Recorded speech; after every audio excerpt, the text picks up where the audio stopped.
Welcome to Rapid Drug and Alcohol Testing.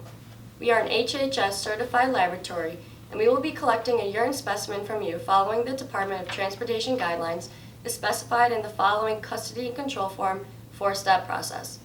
You should have a copy of the control form in your hand. Please follow along with these verbal instructions which describe the process that we are required to follow. This video message and instructions take under 3 minutes.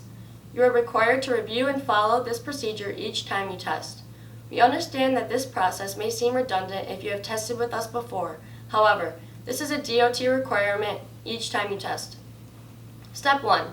Collector ensures that the required information is in Step 1.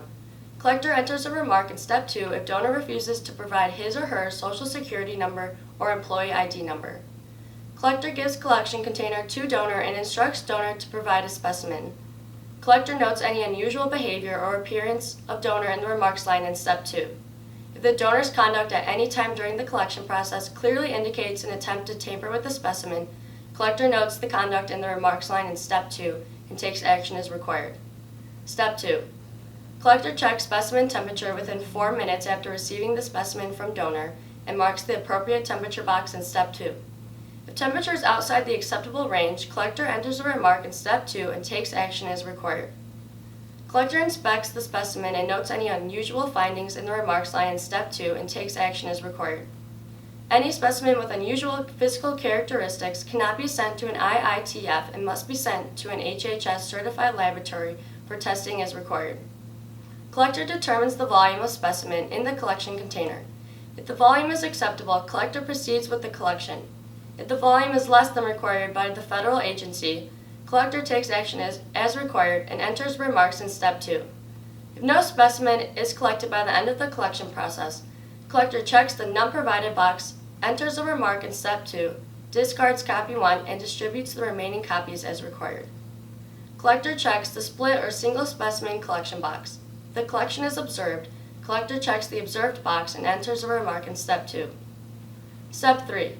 Donor watches collector pour the specimen from the collection container into the specimen bottle, place the cap on the specimen bottle, and affix the label and seal on the specimen bottle. Collector dates the specimen bottle, label, and seal after placement on the specimen bottle.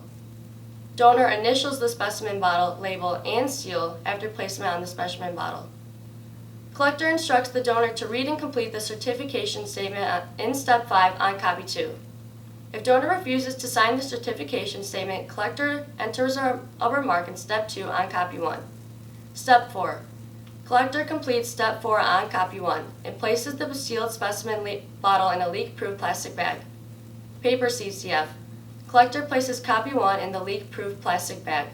Electronic CCF. Collector places printed copy of copy 1 in the leak-proof plastic bag and/or places package label on the outside of the bag. Collector seals the bag, prepares the specimen package for shipment, and distributes the remaining CCF copies as required. The collector will ensure that our facility's name appears on the top of the federal CCR label and that your name and address matches your specimen identification ID number on the labels, which is adhered to the specimen that you will provide. Thank you for reviewing the instructions as vocalized, and we wish you the very best in your career.